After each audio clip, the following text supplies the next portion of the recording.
United transfer മാർക്കറ്റിൽ ആരെ sign ചെയ്യണമെന്ന് തീരുമാനിക്കുന്നത് സോഷ്യൽ മീഡിയ ആണെന്ന് എനിക്ക് പലപ്പോഴും തോന്നിയിട്ടുണ്ട്. അത് നമ്മുടെ ഈ ഒരു പർട്ടിക്കുലർ ട്രാൻസ്ഫർ വിൻഡോയിൽ എനിക്ക് തോന്നിയ കാര്യമല്ല. കഴിഞ്ഞ വർഷങ്ങളായിട്ട് നമ്മുടെ ട്രാൻസ്ഫർ വിൻഡോ ഒക്കെ ശ്രദ്ധിച്ചോ, ഇതിലൊക്കെ സോഷ്യൽ മീഡിയയ്ക്ക് ഭയങ്കര ഒരു ഇൻഫ്ലുവൻസ് ഉണ്ട്. അല്ലെങ്കിൽ നമ്മുടെ യുണൈറ്റഡിൻ്റെ റിക്രൂട്ട്മെൻറ്റ് ടീം എപ്പോഴും നോക്കുന്നത് സോഷ്യൽ മീഡിയ ആണ്. എന്ന് വെച്ചാൽ ആരാധകരുടെ റിയാക്ഷൻ നോക്കിയിട്ടാണ് പല റിക്രൂട്ട്മെൻറ്റുകളും നടക്കുന്നത്.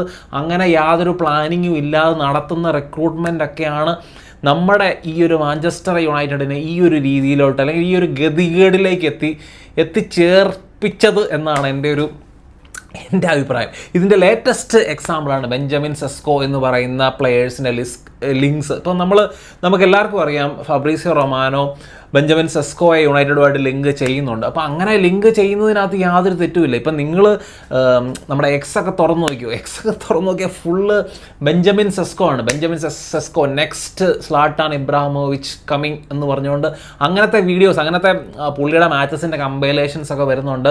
അപ്പോൾ ഇതിലൊക്കെ ആ ഒരു എന്നാ പറയുന്നത്, വീഡിയോയുടെ സ്പീഡൊക്കെ കൂട്ടിയിട്ട് പുള്ളി ഉസൈൻ ബോൾട്ടിനെ പോലെ റൺ ചെയ്യുന്ന പോലെ നമ്മളെ അങ്ങനെ തോന്നിപ്പിച്ച് മോഹിപ്പിക്കുന്ന തരത്തിൽ പുള്ളിയുടെ റൺസ് കാണിക്കുന്നു, പുള്ളിയുടെ ഗോൾസ്, പുള്ളിയുടെ കുറച്ച് ഫിനിഷിങ്ങുകളൊക്കെ ഉണ്ട്. എന്താ പറയുന്നത്, ഭയങ്കര പവർഫുള്ളായിട്ട് പുള്ളി ഷോട്ട് എടുത്ത് നടത്തുന്ന ഫിനിഷിങ്ങുകളൊക്കെ ഇങ്ങനെ കാണിച്ച് നമ്മളെ മോഹിപ്പിക്കാനുള്ള ശ്രമം, അല്ലെങ്കിൽ നമ്മുടെ കണ്ണ് മഞ്ഞളിപ്പിക്കാനുള്ള ഒരു ശ്രമമൊക്കെ ശരിക്കും സോഷ്യൽ മീഡിയ നല്ല രീതിയിൽ നടത്തുന്നതായിട്ട് എനിക്ക് തോന്നുന്നുണ്ട്. കാരണം നിങ്ങൾ നോക്കി, നമുക്കെല്ലാവർക്കും അറിയാം, നമ്മൾ യുണൈറ്റഡിൻ്റെ മാച്ചസ് കാണുന്നത് നമുക്കെല്ലാവർക്കും അറിയാം. യുണൈറ്റഡിന് റാസ്മസ് ഹോയ്ലൻഡ് എന്ന് പറയുന്ന ഒരു സ്ട്രൈക്കർ യുണൈറ്റഡിൽ ഉള്ളിടത്തോളം കാലം നമുക്ക് അതേപോലെ തന്നെ യങ്ങറായിട്ടുള്ള 22 വയസ്സുള്ള ബെഞ്ചമിൻ സെസ്കോയെ കൂടെ കൊണ്ടുവരിക എന്ന് പറയുന്നത് ശരിക്കും മറ്റുള്ളവരൊക്കെ നമ്മുടെ മുഖത്ത് നോക്കി ചിരിക്കും. നമ്മുടെ ഈ ഒരു എന്നാ പറയുക, നമ്മുടെ സ്ട്രാറ്റജിയൊക്കെ കണ്ടു കഴിഞ്ഞാൽ ഭയങ്കര സ്ട്രാറ്റജി തന്നെ. എനിക്ക് ഈ ബെഞ്ചമിൻ സെസ്കോ എന്ന് പറയുന്ന പ്ലെയർ മോശമാണെന്ന് ഞാൻ ഒരിക്കലും പറയത്തില്ല. യങ് പ്രോസ്പെക്റ്റാണ്. ഞാൻ ഇതിന് മുന്നേ വീഡിയോസിലും പറഞ്ഞിട്ടുണ്ട്, ഒരു 3-4 വർഷം കഴിയുമ്പോൾ ചിലപ്പം നമ്മുടെ ഒരു ഹാലൻഡിൻ്റെ ഒക്കെ ആ ഒരു കാലിബറിൽ അല്ലെങ്കിൽ അതിനേക്കാളും മുകളിലുള്ള ഒരു ലെവലിലൊക്കെ എത്തിച്ചേരാൻ എന്നാ പറയുന്നത്, അങ്ങനത്തെ ഒരു പ്രോസ്പെക്റ്റാണ് ബെഞ്ചമിൻ സെസ്കോ. പക്ഷേ ഇപ്പോഴത്തെ ഒരു സമയത്ത് ഹോയ്ലൻഡ് നമ്മുടെ ടീമിലുള്ളപ്പോൾ ഇത് ഭയങ്കര റിസ്ക്കാണ് നമ്മളെ സംബന്ധിച്ച്. വീണ്ടും ഒരു 80 മില്യൺ യൂറോസിൻ്റെ സൈനിങ്, നമ്മൾ ഇത്രയും കാശ് എറിഞ്ഞ് ഇങ്ങനത്തെ ഒരു പ്ലെയറിനെ കൊണ്ടുവരുന്നു, ഈ 2 യങ് പ്ലെയേഴ്സിനെ ഇവിടെ കൊണ്ടുവന്നിട്ട് കളിപ്പിക്കുക എന്ന് പറയുന്നത് ഭയങ്കര റിസ്ക് തന്നെയാണ്. ബുണ്ടസ്ലീഗയിൽ കഴിഞ്ഞ സീസണിൽ 13 ഗോളാണ് പുള്ളി സ്കോർ ചെയ്തിരിക്കുന്നത്. ആ ഗോൾ സ്കോറിങ് പ്രീമിയർ ലീഗിൽ വരുമ്പോൾ നമ്മൾ ജനറലി കാണുമ്പോഴത്തേനും അതിൻ്റെ പകുതി പോലും ആൾക്കാർ ഗോൾ സ്കോർ ചെയ്യാറില്ല.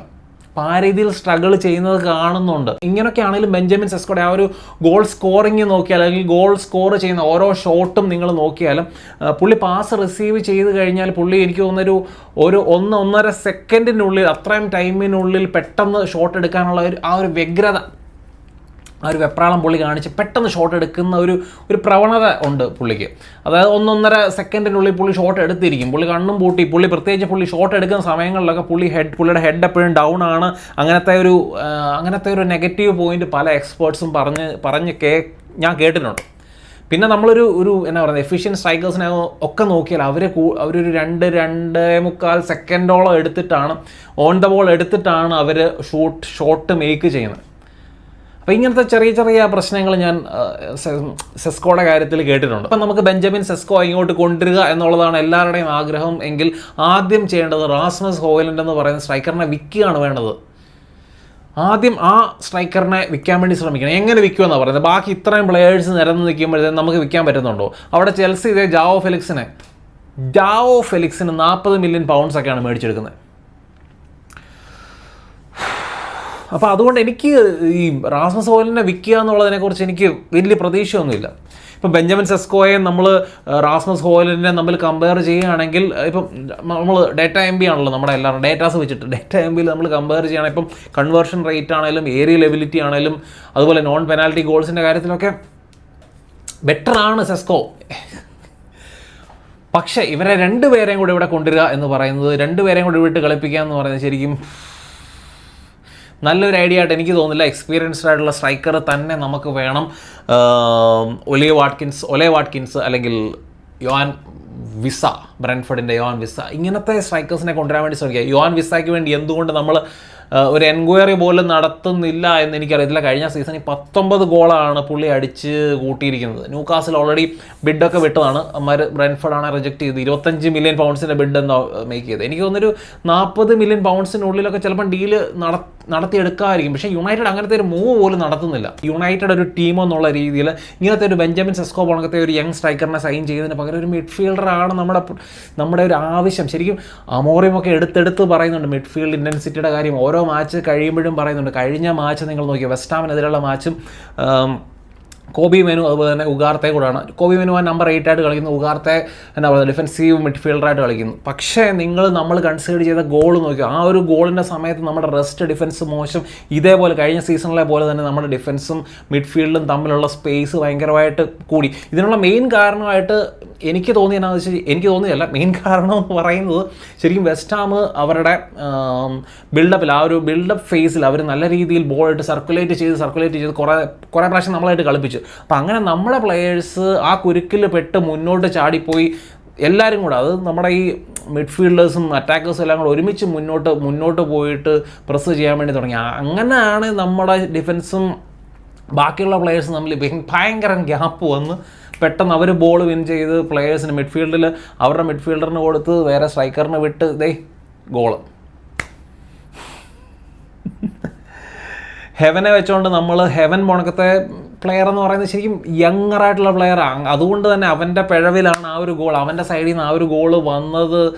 അവൻ കറക്റ്റായിട്ട് ആ ഒരു റണ്ണറിനെ ട്രാക്ക് ചെയ്യാൻ അവന് പറ്റിയില്ല. അതൊക്കെ ഇൻഎക്സ്പീരിയൻസിൻ്റെ പ്രശ്നമാണ്. അതുകൊണ്ട് തന്നെ ഈ ലിസാൻഡ്രോ മാർട്ടിനസ് ഹെവനൊക്കെ കളിക്കുന്ന ആ ഒരു left side of the defence ശരിക്കും നമ്മളെ സംബന്ധിച്ച് ഭയങ്കര വീക്കർ പോയിൻ്റാണ്. ആ left side of the defence, അതുപോലെ തന്നെ ഈ ഡിഫൻസീവ് മിഡ്ഫീൽഡർ നമ്മുടെ ആ ഒരു ഡിഫൻസിൻ്റെ മുന്നിൽ സ്ക്രീനായിട്ട് ആക്ട് ചെയ്യേണ്ട ആ ഒരു മിഡ്ഫീൽഡർ, അതുപോലെ തന്നെ ലെഫ്റ്റ് സൈഡ് ഡിഫൻഡർ,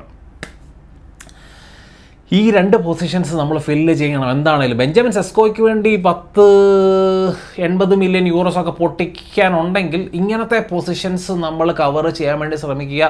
വലിയ പ്ലെയേഴ്സ് അല്ലെങ്കിൽ പ്രീമിയർ ലീഗ് പ്രൂവ് ആയിട്ടുള്ള മിഡ്ഫീൽഡേഴ്സിന് വേണ്ടി പോവുകയാണെങ്കിൽ ഗർണാച്ചോ പോണക്കത്തെ പ്ലെയേഴ്സിനെയൊക്കെ വെച്ചുകൊണ്ട് വേണമെങ്കിൽ ഗർണാച്ചോയെ നമ്മൾ ഈ വിൽക്കാൻ വെച്ചതിൽ ഗർണാച്ചോയെ വെച്ചുകൊണ്ട് കുറച്ച് നെഗോസിയേഷൻസ് നടത്താൻ വേണ്ടി ബ്രൈറ്റൻ്റെ ബലേബാഡോ അല്ലെങ്കിൽ ക്രിസ്റ്റൽ പാലസിൻ്റെ വാട്ടന് വേണ്ടിയൊക്കെ നമ്മൾ ട്രൈ ചെയ്യുകയാണെങ്കിൽ ആ ഡീലിൽ നമ്മുടെ ഗർണാച്ചോയെ കൂടെ ഉൾപ്പെടുത്തിയാൽ വളരെ നല്ലതായിരിക്കും എന്ന് എനിക്ക് പേഴ്സണലി തോന്നുന്നുണ്ട്. അപ്പോൾ അതുകൊണ്ട് തന്നെ നമ്മുടെ ടീം കുറേ കൂടെ ബാലൻസ്ഡ് ആകണമെങ്കിൽ നമ്മുടെ ഡിഫൻസ്, നമ്മുടെ മിഡ്ഫീൽഡ് കുറേ കൂടെ സ്ട്രോങ്ങർ ആയിരിക്കണം. അല്ലെങ്കിൽ നിങ്ങൾ പോയിട്ട് സൈൻ ചെയ്യുക, ഒലെ വാട്കിൻസ് അല്ലെങ്കിൽ വിസ പോണക്കത്തെ സ്ട്രൈക്കേഴ്സിനെ സൈൻ ചെയ്യുക. കൂട്ടത്തിൽ അതേസമയം നിങ്ങൾക്ക് റാസ്മസ് ഹോയ്ലൻഡിനെ വിൽക്കാൻ പറ്റുകയാണെങ്കിൽ കൊണ്ടുപോകാം ബെഞ്ചമിൻ സെസ്കോയെ, ഒരു കുഴപ്പമില്ല. ബാക്കി ആൻ്റണി അൽനാസറിലോട്ട് പോകുന്നൊക്കെ കേൾക്കുന്നുണ്ട്, പക്ഷേ പോയാൽ കൊള്ളാം. അപ്പോൾ ഇതൊക്കെയാണ് എനിക്ക് പറയാനുള്ളത്. നിങ്ങളുടെ അഭിപ്രായങ്ങളൊക്കെ നിങ്ങൾ പറ പെട്ടെന്ന് ചന്നം പിന്നെ കമൻസ് ആയിട്ട്. ശരി.